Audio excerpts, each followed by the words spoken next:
Hi, I'm Schleese from Schleese Saddlery Service. Today I'd like to talk to you about the 9 points of saddle fitting for the Western saddle. My passion is to protect horse and rider from long-term damage. I see a lot of people out there to fit their horses but unintentionally hurt the horses. My focus is doing research on horses' back with experts around the world, with biomechanics for horse and rider, as well as a lot of scientific research. I want to simplify it with the 9 points of saddle fit for the Western saddle. So please join me and let's go through the step one by one. So before we get going and go into the individual 9 points of saddle fitting, I'd like to draw your attention to the horse's back. I have drawn a figure here what humans use since 4,500 years and figured out where the horse can carry the most weight for a long period. I like to also point out the modern technology, what our grandfathers knew, what areas is extremely sensitive to the horse. The flank area is where absolutely no pressure should be. Now the difference between pressure and contact I will go into a little bit later through the individual stops. Between each vertebrae there are nerves and veins coming out, and we don't want to hit those nerves. So the channel is very important, which we address later on as well.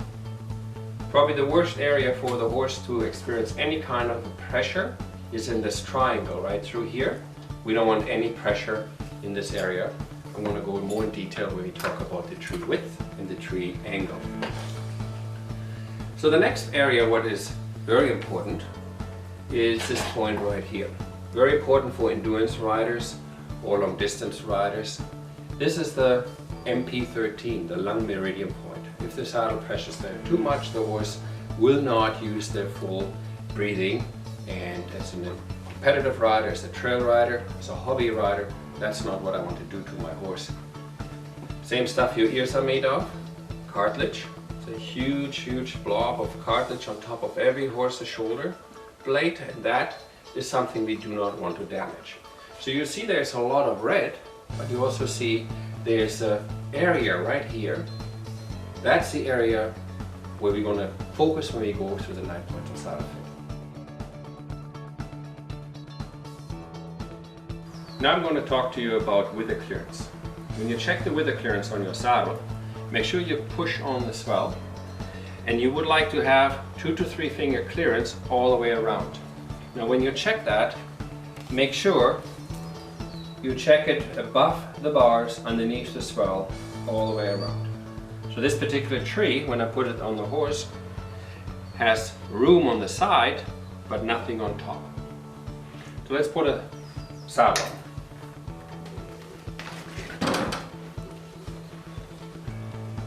This particular saddle right now, put pressure on it, lots of room on the side, both sides, but again, no wither clearance on top. Try another one.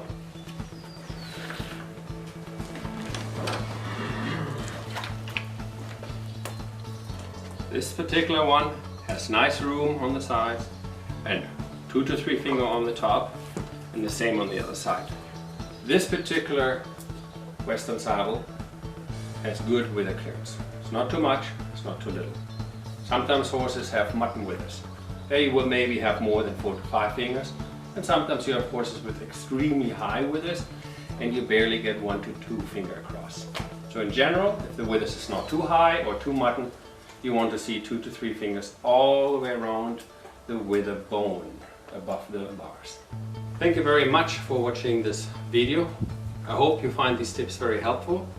This is my calling, my passion. I like to protect horse and riders from long-term damage. Everything I showed you here, if it's your own horse, if it's your Olympic horse, if it's your pleasure horse, you will see he will be thanking you by you knowing more where the saddle can and should not sit. Thank you very much.